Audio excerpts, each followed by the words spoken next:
Welcome to Old Testament in a Year. Day 107.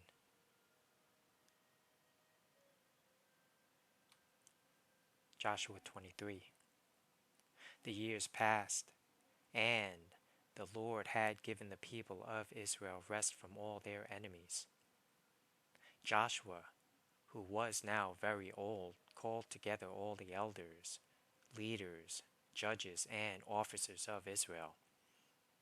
He said to them, I am now a very old man. You have seen everything the Lord, your God has done for you during my lifetime. The Lord, your God, has fought for you against your enemies. I have allotted to you as your homeland all the land of the nations yet unconquered, as well as the land of those we have already conquered, from the Jordan River to the Mediterranean Sea in the west. This land will be yours, for the Lord, your God, will himself drive out all the people living there now. You will take possession of their land, just as the Lord, your God, promised you. So, be very careful to follow everything Moses wrote in the book of instruction. Do not deviate from it, turning either to the right or to the left. Make sure you do not associate with the other people still remaining in the land. Do not even mention the names of their gods, much less swear by them, or serve them, or worship them. Rather, cling tightly to the Lord, your God, as you have done until now. For the Lord has driven out great and powerful nations for you, and no one has yet been able to defeat you. Each one of you will put to flight 1,000 of the enemy. For the Lord, your God, fights for you, just as he has promised. So, be very careful to love the Lord, your God. But if you turn away from him and cling to the customs of the survivors of these nations remaining among you, and if you intermarry with them, then know for certain that the Lord, your God, will no longer drive them out of your land. Instead, they will be a snare and a trap to you, a whip for your backs, and thorny brambles in your eyes. And you will vanish from this good land the Lord, your God, has given you. Soon I will die, going the way of everything on earth.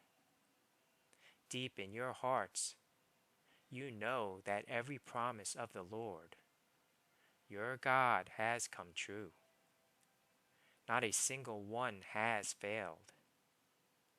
But as surely as the Lord, your God, has given you the good things he promised, he will also bring disaster on you if you disobey him.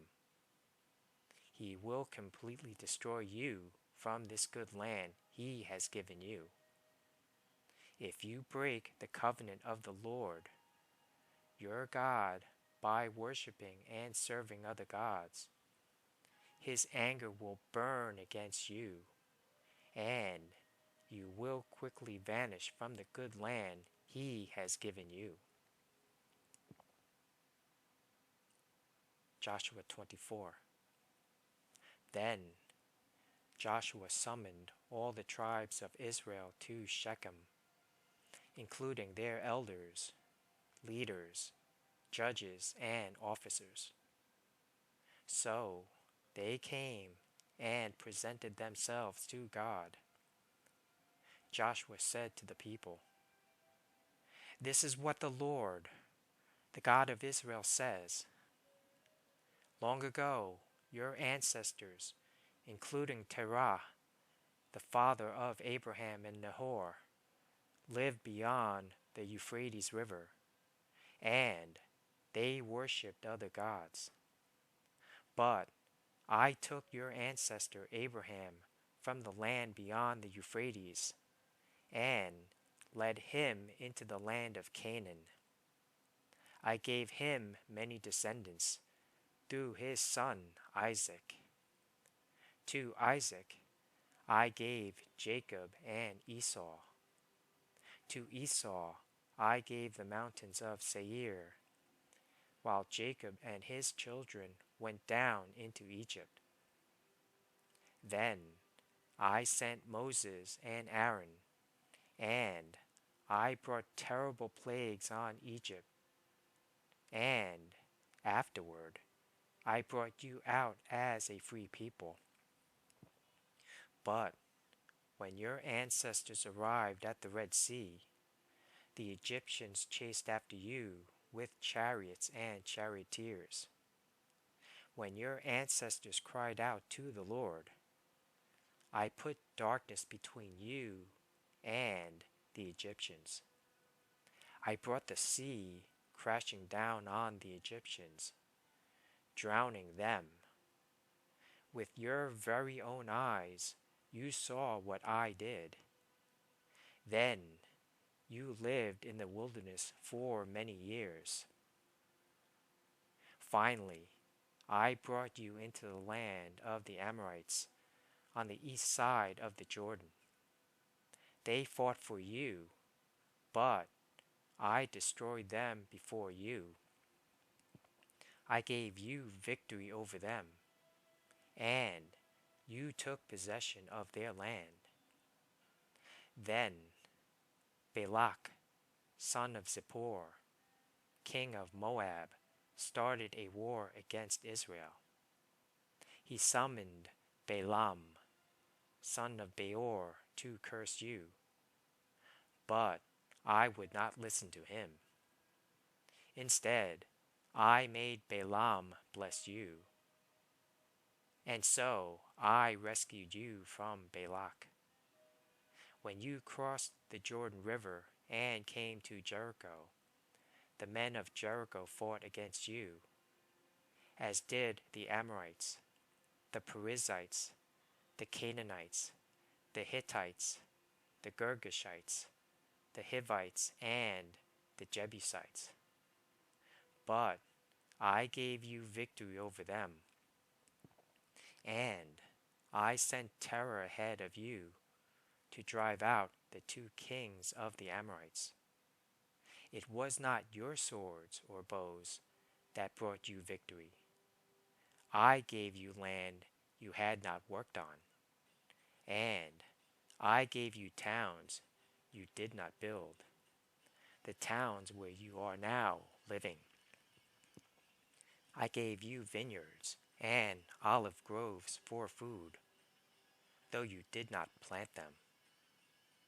So, fear the Lord and serve Him wholeheartedly. Put away forever the idols your ancestors worshipped when they lived beyond the Euphrates River and in Egypt. Serve the Lord alone. But if you refuse to serve the Lord, then choose today whom you will serve. Would you prefer the gods your ancestors served beyond the Euphrates? Or will it be the gods of the Amorites in whose land you now live? But as for me and my family, we will serve the Lord. The people replied, We would never abandon the Lord and serve other gods.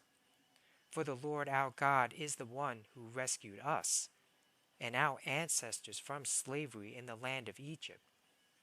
He performed mighty miracles before our very eyes.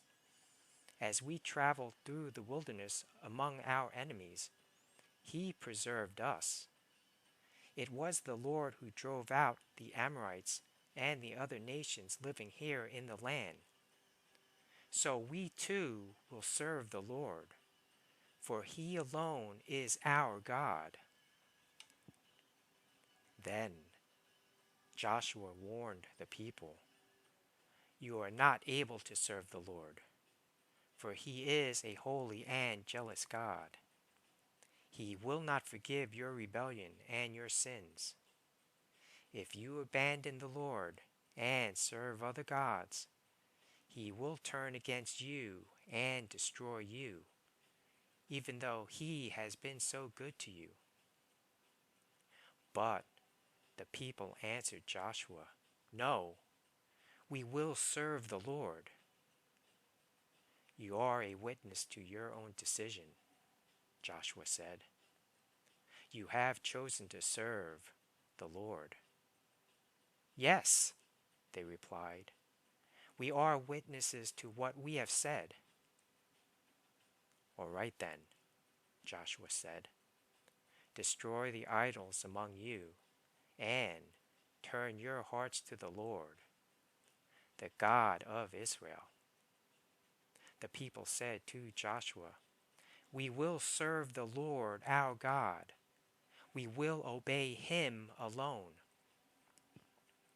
So Joshua made a covenant with the people that day at Shechem, committing them to follow the decrees and regulations of the Lord.